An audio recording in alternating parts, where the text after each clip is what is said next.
Olá pessoal, tudo bem? Nós vamos falar sobre um assunto muito importante agora, né? Que é sobre a escravidão no Brasil.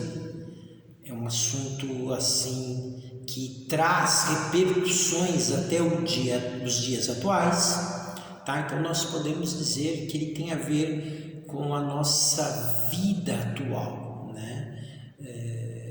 A escravidão, né, para a gente ter uma noção do quanto isso é real, a escravidão no Brasil ela inicia-se por volta de 1550, a escravidão africana, né, que chega aos primeiros navios negreiros aqui em 1550 e ela vai durar até 1888, que é a data da abolição da escravatura. Esta data, 1888, é uma data emblemática. Por quê? Porque quando você lê 1888, a impressão que dá é que é uma data muito distante, há muito tempo atrás. Porém, quando você vai fazer uma conta, né, você faz 2021 menos 1888, você vai perceber que vai dar 133 anos, ou seja, a abolição da escravatura no nosso país ocorreu há 133 anos. E aí a ótica já fica um pouco diferenciada. Por quê? Veja bem, eu estou com 50 anos de idade, né, no momento. Meu pai, se estivesse vivo, ele estaria ali por volta da faixa dos 90 anos, entre 80 e 90. Meus avós, se estivessem vivos, já estaria ali na faixa de 120 a 130 anos. Portanto, falar de abolição da escravatura em 1888, nós estamos falando de um feito que aconteceu há 3 ou 4 gerações atrás. Né? Nós sabemos que no planeta hoje existem várias pessoas com mais de 100 anos de idade, né? Então, quer dizer, é bem provável que o pai desta pessoa, né, estivesse viva durante o período da abolição. Então, a abolição é algo muito recente, né? Muito recente. Eu lembro que quando eu era criança, eu tinha na faixa de 10 anos de idade, portanto há 40 anos atrás, eu cheguei a conhecer uma senhora que ela era filha de escravos, né? Que ela foi filha de ex-escravos. Então é algo recente. Por que ocorre a escravidão no nosso país? Ocorreu a escravidão no nosso país, né? Aí nós precisaríamos entender a lógica da colonização. Nós sabemos que num primeiro momento, quando os europeus chegam aqui, quando Portugal chega aqui, ele queria ouro, né? Ouro que havia sido encontrado ali na América Central. Incas, maias, astecas eram sociedades que tinham bastante ouro, né? Então, Portugal imaginou com certeza que aqui também haveria ouro, coisa que ele não encontrou no primeiro momento. Vai encontrar somente lá por volta de 1700 em Minas Gerais, mas no primeiro momento, 1500, ele não encontra. O que ele vai encontrar é o pau-brasil, de onde vai se derivar o nome Brasil, né? Então, extraíram todo o pau-brasil que tinha. Hoje em dia se encontra exemplares de pau-brasil somente em lugares históricos, né? Mas aí, após a extração do pau-brasil, era necessário utilizar a terra de uma outra forma para obter lucros. E aí passa a haver a ideia, né, da produção, né, da cana-de-açúcar, né? Então a cana-de-açúcar ela é trazida de um outro continente para cá, não havia cana-de-açúcar aqui, ela é trazida, né? E ela passa a ser então cultivada aqui, né? Naquilo que nós chamamos de plantation, ou seja, um sistema de monocultura desenvolvido para exportação, né? Então, passa a haver aqui então o desenvolvimento da cultura, predominantemente o desenvolvimento da cultura da cana-de-açúcar. E a cana-de-açúcar, ela requer bastante mão de obra. E não só ela requer bastante mão de obra, mas seria interessante que fosse uma mão de obra qualificada para esse tipo de produto. Ou seja, um produto que dá em lugares quentes, né? E amplos. Então, lugares quentes e amplos, o Brasil está dentro dessa perspectiva. E aí vai ser trazido uma mão de obra estrangeira para lugares quentes. No caso, a mão de obra indicada no momento, para eles, teria sido a mão de obra africana, o escravo africano. Porém, antes de nós falarmos sobre esse tráfego, esta chegada do africano aqui, é importante nós lembrarmos que já faziam 50 anos que o Brasil estava sendo colonizado. E entre 1500 e 1550, a primeira escravidão que vai haver em nossas terras é a escravidão indígena, né? Para que eu vou buscar lá fora se eu posso capturar aqui dentro, né? Então, a primeira escravidão que aconteceu em nosso território foi a escravidão indígena. E há motivos até para acreditar que, se não fosse algumas circunstâncias que acabaram acontecendo e que eu vou comentar, continuaria somente com a indígena, né? Por que não aconteceu isso? Primeiro porque os indígenas eles foram dizimados, ou seja, houve uma grande mortandade, eles foram assassinados, né? Eles morreram principalmente de 3 formas. A primeira forma é no confronto direto, né? Nós vamos aceitar que venham aqui colocar o domínio, nos dominar. Então, uma parte dos índios foram para o confronto direto e acabaram morrendo desta forma, né? Uma segunda parte, estima-se que foi a maior parte, morreu de doenças contraídas do simples contato com o branco, né? O sistema imunológico indígena era muito simples, era muito vulnerável e ele acabava contraindo doenças, né, deste contato com o branco, doenças que lhe eram fatais. Então, o simples contato com um homem branco produzia uma mortandade muito grande entre os indígenas.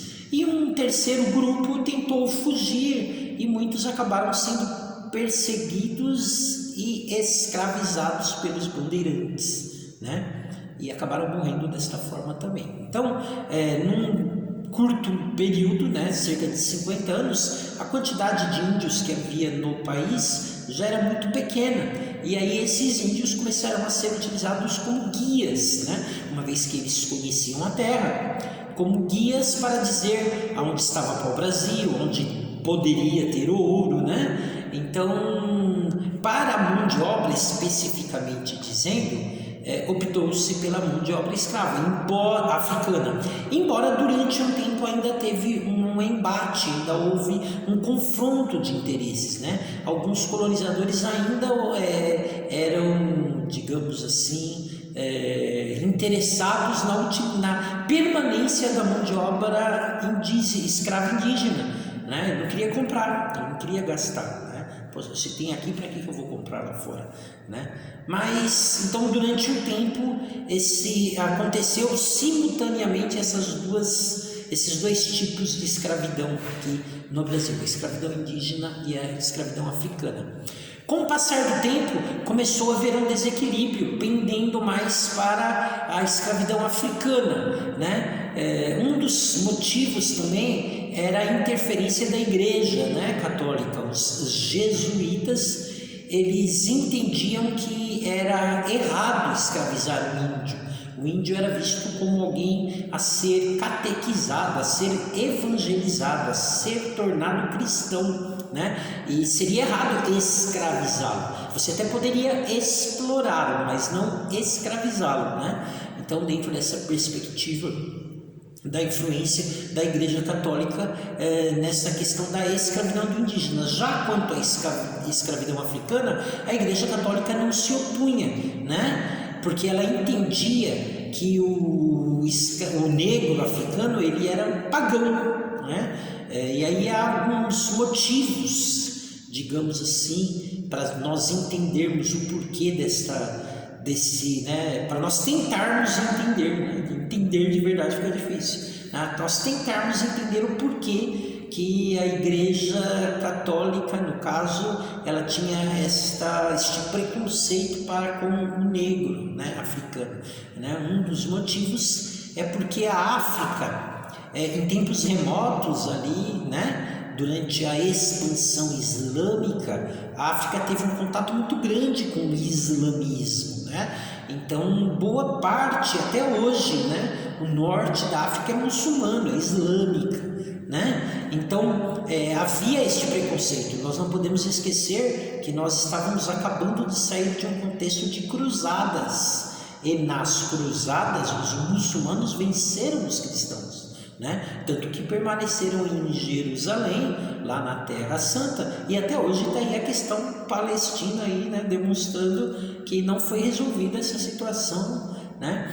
Então havia um preconceito da Igreja Católica, dos cristãos, para com os muçulmanos, né? Uma vez que nós tínhamos acabado de sair do contexto das cruzadas, né? Então a igreja, ela tinha uma visão bem preconceituosa para com o negro. Ele era visto como um pagão, como alguém com tendências muçulmanas, islâmicas, né? Ao passo que o índio já não era visto como alguém simples, alguém fácil de ser catequizado. Então, este foi um dos motivos também que acabou pendendo para a questão da utilização da mão de obra escrava, da escravidão africana, né? Muitos questionam o seguinte: poxa, será que se ao invés de nós termos sido colonizados por Portugal, se nós tivéssemos sido colonizados, por exemplo, pela Inglaterra, que foi o país que colonizou os Estados Unidos, será que seria diferente a nossa história, né? Nós seríamos um Estados Unidos 2, né? E nós temos argumentos para dizer que não, tá? Que a questão não era o país que estava colonizando, a questão estava muito mais ligada às características climáticas do lugar a ser colonizado, né? Então, se o lugar era quente, se era frio, se aquela terra era uma terra que favorecia muito mais a cultura agrícola, ou se era uma terra que de repente favorecia uma produção mais assim semi-industrial, né? E a gente pode ver isso claramente nos Estados Unidos, né? Os Estados Unidos inteiro foi colonizado pela Inglaterra, mas o sul dos Estados Unidos de uma forma escravocrata, voltada à agricultura. Já o norte dos Estados Unidos, um lugar mais frio, né? Mais próximo da temperatura climática daquilo que é na Europa, né? Foi já um desenvolvimento de uma cultura já semi-industrializada, né? Uma cultura manufatureira, né? Por isso que vai ter depois a guerra civil lá do norte contra o sul, porque ambos foram colonizados de formas diferentes pelo mesmo país, Inglaterra, né? Então, aqui no Brasil, lugar quente, terra voltada, né? Produção voltada à questão da cultura agrícola, né? No caso, a produção da cana-de-açúcar. Então, escravocrata, como foi também no sul dos Estados Unidos. Então, a questão não é o país, a questão são as condições climáticas do terreno, né? Então, aqui vai ser utilizado. Então, vários países vão utilizar. Portugal, Espanha, França, Holanda e Inglaterra são os países que irão utilizar mão de obra escrava africana aqui no Brasil. Uma das justificativas que se dão, que muitas vezes aparecem por aí, né, e você encontra às vezes até pessoas aí famosas falando, né, e falando besteira, né, é dizer o seguinte: olha, a escravidão, ela não é algo que foi inventado pelos europeus. Na verdade, o que aconteceu foi simplesmente a manutenção de algo que já acontecia entre eles. Nós não levamos nada novo. Quando nós chegamos lá na África, já havia escravidão lá, né? Então não dá para culpar o europeu pela escravidão africana, porque ele simplesmente desenvolveu o que já existia lá, não há nada de novo nisso, né? Esta palavra, esse tipo de ideia, ele está parcialmente correto, né? Em que sentido que ele está parcialmente correto? Em dizer que quando chegou lá já havia escravidão, verdade? A questão é o seguinte: que tipo de escravidão havia lá? Né? Era uma escravidão totalmente diferente daquela que será, né, utilizada aqui no Brasil, aqui nas Américas. A escravidão que existia lá era uma escravidão que estava relacionada à questão de trabalho, de mão de obra, né? Então o escravo, ele tinha uma dívida, ele ficava preso até ele pagar a dívida, ou então o escravo, ele era prisioneiro de guerra de uma tribo e aí ele seria escravizado. Porém, as condições em que ele vivia de nada diferia, por exemplo, das questões de quem não era escravo. Não havia essa divisão, né? E ele nem era tratado como propriedade, ele não era tratado como coisa, como objeto, né?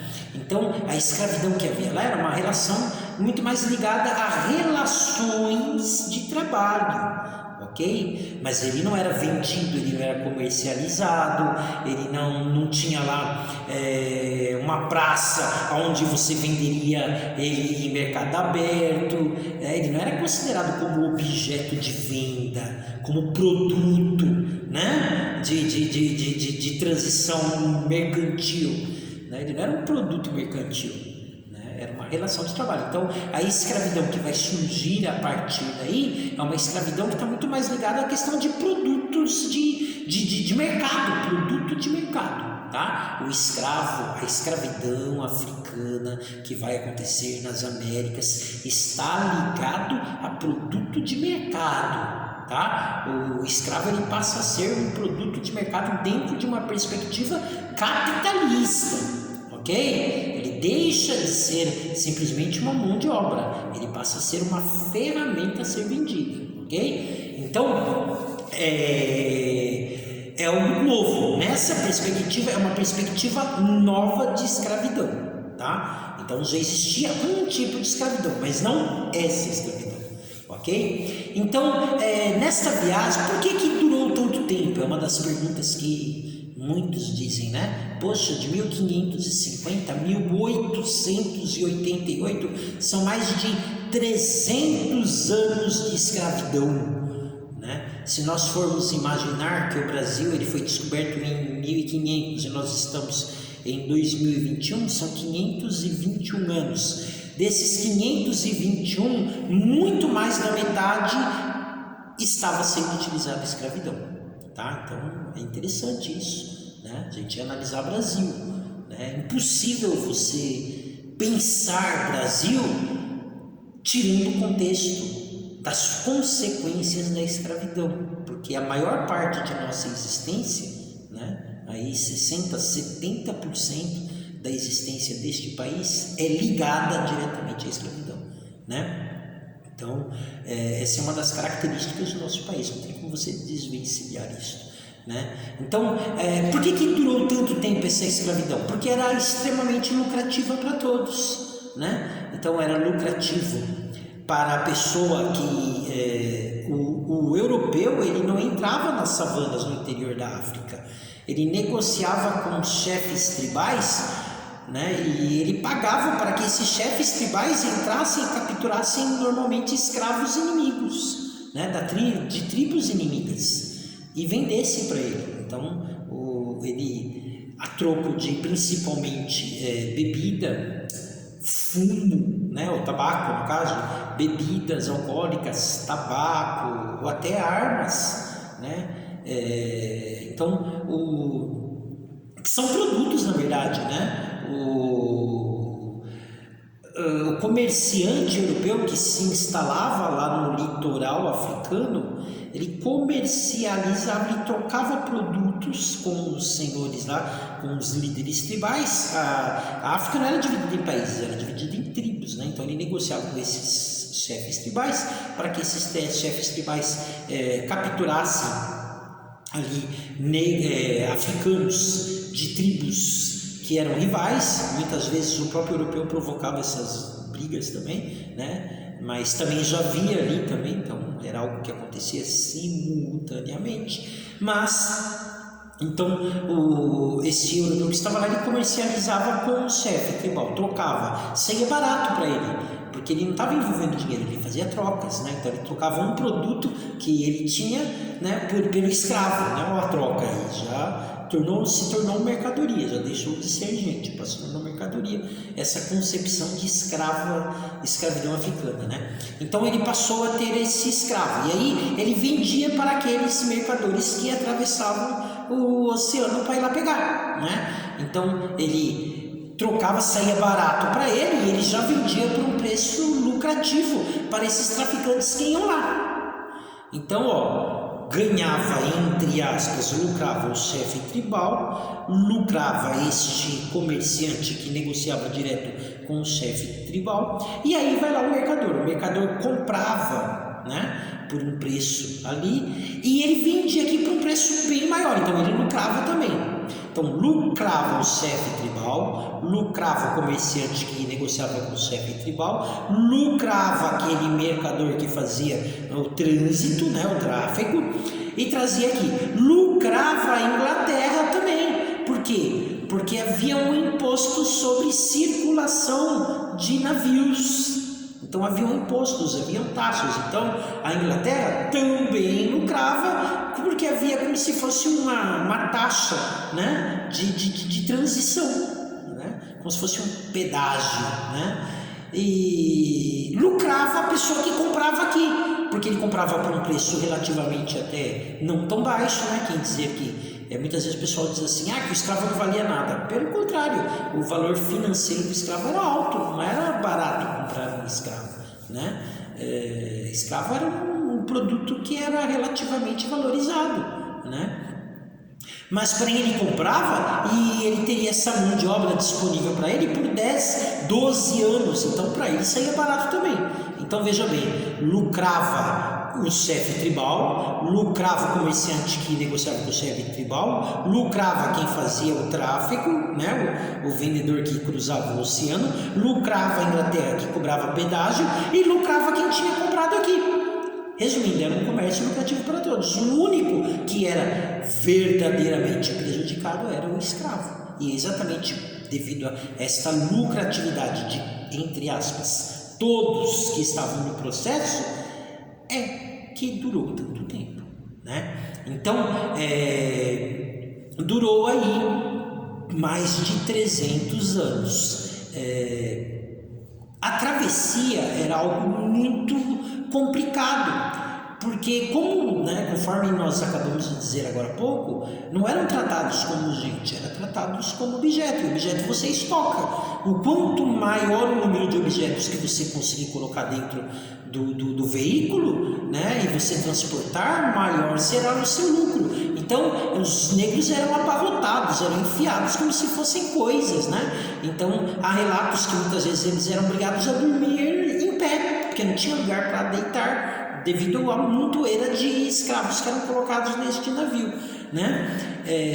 Existem algumas características também bastante interessantes, que por exemplo, esses navios, eles vão passar a ter o apelido de tumbeiros, de tumba, né? Ligado à morte, ligado a sepultamento, tumba, né? Por quê? Porque 1/3 dos africanos morriam, mas como era colocado tanto, né? O que ele conseguia vender aqui ainda era, digamos assim, lucrativo, né?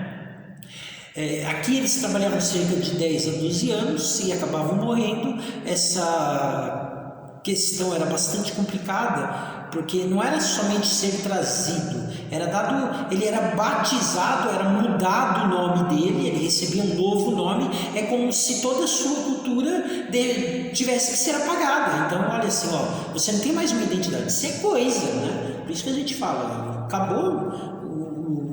O escravo negro não era tratado como pessoa, era como coisa. Então colocava um rótulo nele novo, você tem um novo nome, tá? E a sua identidade, você não existe mais identidade, agora é um novo rótulo, um novo nome que você vai responder por ele, né? Uma curiosidade, muito bonita essa história, eu nem gosto tanto assim de samba, tá? Prefiro um rock, né?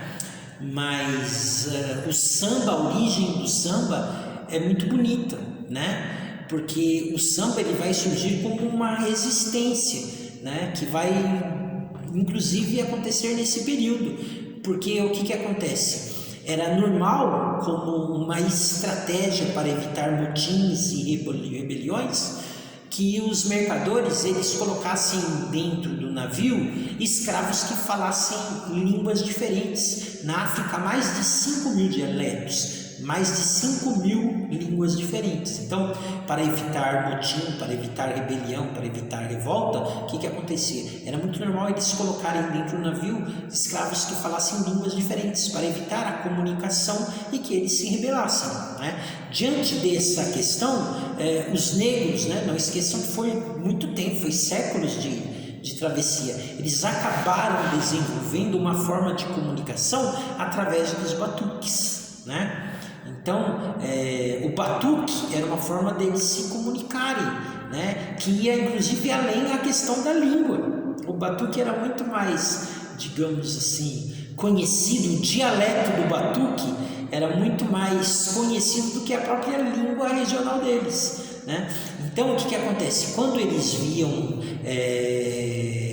estavam no navio, eles se comunicavam através do batuque. Um batucava aqui, outro batucava aqui, outro batucava lá. Criou-se um código através dos batuques, né? E o branco percebeu isso. O branco percebeu que quando o negro estava batucando, na verdade eles estavam se comunicando, né? E muitas vezes se organizando para resistir. Era uma resistência negra à dominação do branco, né? Então batuque aqui, batuque lá, e eles começavam a proibir, a tentar amarrar o braço das pessoas, e eles começavam a batucar com a perna, né? Então o batuque desde este período, desde o navio negreiro, ele já criou uma forma de identificação, uma forma de comunicação e resistência, né? A tal ponto que o branco proibia o batuque do negro, né?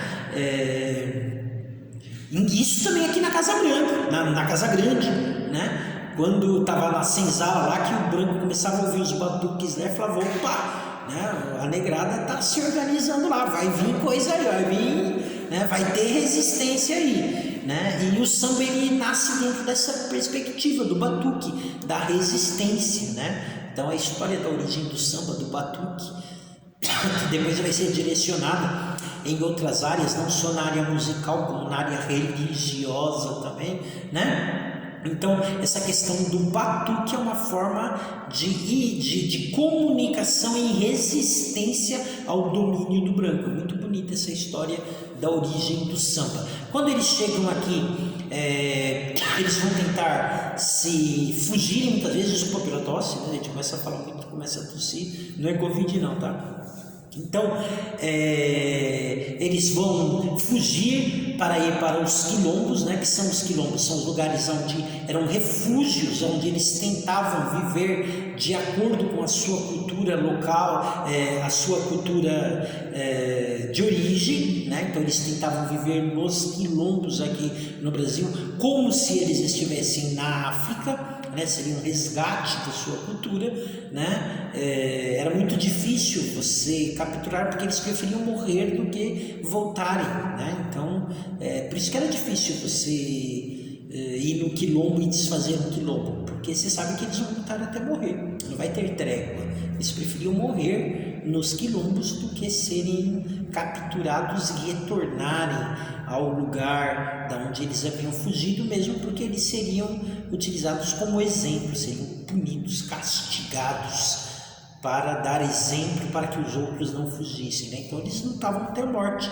Esse era um dos grandes problemas da questão de você conseguir desbaratar um quilombo, né? Um dos fatores que acabou provocando, né, antecipando, né, o final da escravidão, isso é um aspecto bom, né, foi a questão da Revolução Industrial. Porque, conforme eu disse para vocês, se ao mesmo tempo, se durante um bom tempo a escravidão africana era extremamente lucrativa, num segundo momento deixou de ser por causa da Revolução Industrial. Por quê? Porque quando começa o processo de industrialização, é produção, né? Industrialização tem a ver com produção de produtos, produção, né, de produtos a serem vendidos, de mercadorias, produção de mercadorias. E escravo não tem salário, né? Então você produz para vender, né? E você só vende se alguém tiver dinheiro para comprar. Então, dentro de uma perspectiva industrializada, a escravidão ela passou a ser um obstáculo, né? Porque a ideia é que as pessoas tivessem um salário para poder comprar os produtos que estavam sendo produzidos. Logo, a escravo não tem salário. Então, num segundo momento, a escravidão passou a ser um obstáculo, né, para principalmente a Inglaterra, né? Por isso que até hoje tem aquele ditado que a gente diz, isso é para inglês ver, né? Por quê? Porque quem vai pressionar, né, o país que vai pressionar o término da escravidão é a Inglaterra.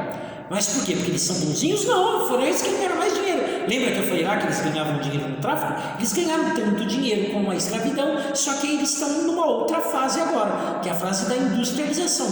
E dentro de um contexto de industrialização, a escravidão já não é mais interessante. Agora eles querem ganhar dinheiro de outra forma. Já ganharam muito dinheiro com a escravidão, agora querem ganhar dinheiro vendendo produtos. E escravo não compra produtos, então logo eles passam a ser contrários à escravidão. Então, a Revolução Industrial foi talvez o principal fator que acabou, digamos assim, provocando o fim da escravidão, né? E no Brasil, né? No Brasil aconteceu algo bastante interessante, né? Para acabar a aula aqui. O escravo, conforme eu disse anteriormente, ele era mão de obra especializada para trabalhar em lugares quentes, ou seja, para cana-de-açúcar. Só que, a partir de um determinado momento, a cana-de-açúcar deixou de ser um produto interessante. Os europeus deixaram de comprar cana-de-açúcar aqui porque eles encontraram outro produto que substituía a cana-de-açúcar, que era mais barato e mais perto. Para que eu vou mais longe para que eu vou comprar algo mais longe e mais caro se eu consigo comprar algo mais perto e mais barato, né? Então a cana-de-açúcar deixa de ser interessante para a Europa, né? E o que passa a ser o produto a ser produzido no Brasil? O café. Só que o café não dá em lugares quentes, por isso que os canaviais serão abandonados e o Nordeste vai entrar num processo lá, né, de atraso, vai ser esquecido o Nordeste, que é onde ficavam as canas-de-açúcar, os canaviais, né? Onde era produzida a cana-de-açúcar, dos canaviais. O café, ele dá mais em lugares frios, né? E aí o negro já não é mais mão de obra especializada para trabalhar em lugares frios. E aí é que vai acontecer a chegada dos imigrantes. Os imigrantes são mão de obra especializada para trabalhar com o café. E os escravos, que eram mão de obra especializada para trabalhar com a cana-de-açúcar. Esse não nos interessa mais. E aí está o contexto da abolição, onde o negro vai ser jogado na sociedade, vai ser jogado, né, para fora da sociedade. Na verdade, ele vai ser marginalizado, vai ser colocado às margens da sociedade, né? E aí que vão surgir as favelas, por exemplo, né? Porque ele é colocado para fora da fazenda, sem ter lugar para ir, sem indenização, sem emprego, sem estrutura alguma, né? E ele vai para onde? Ele vai para as favelas e ele será marginalizado pela sociedade, e aí vai acontecer isso que a gente vê aí hoje, né? Este desequilíbrio financeiro, né? Tudo isso é consequência dessa história da escravidão, né? E inclusive também da estruturação do racismo, né? Quando nós falamos que existe um racismo estrutural no Brasil, é por causa disso. Poxa, nós temos 520 anos de existência, mais de 300 anos dentro do contexto de escravidão africana. Então, vocês estão percebendo que a maior parte da nossa vida enquanto país foi dentro de uma perspectiva em que o negro era um escravo, né? E conforme eu iniciei a aula falando, isso há 133 anos atrás, ou seja, 3 ou 4 gerações, né? Então, nós precisamos lutar muito, tá? Para combater esse racismo que ainda existe, né? Para que tenhamos uma sociedade igualitária. Existe uma dívida histórica, né? Muitos não gostam que se falem disso, né? Mas existe uma dívida histórica, existe um racismo estrutural que precisa ser abalado, que precisa ser desconstruído, né? Para que nós sejamos uma sociedade igualitária, para que todos possuam uma cidadania plena, ok? Por isso que é importante falar sobre escravidão. Então eu falei um pouquinho aqui sobre escravidão. Esta aula é uma aula que ela é complementar à aula presencial, né? Alguns de vocês já tiveram aula presencial. Na verdade, esta aqui é uma complementação a esta aula que já foi dada de forma presencial, e aqui eu estou complementando e até dando opção para aqueles que por algum motivo não puderam ir, ou por opção própria devido à questão do Covid, né? Muitos ficam somente com aula virtual, ok? Maiores dúvidas podem postar, terá atividade sobre isso, e quem vier aí, né? Eu estou gravando numa segunda-feira, né? Na próxima quarta-feira é aula com os segundos anos. Então quem estiver aqui, o assunto é esse, já venham preparados para debate, para dúvidas, para que nós possamos trabalhar melhor este assunto. Falou pessoal, fui, um abraço, tchau!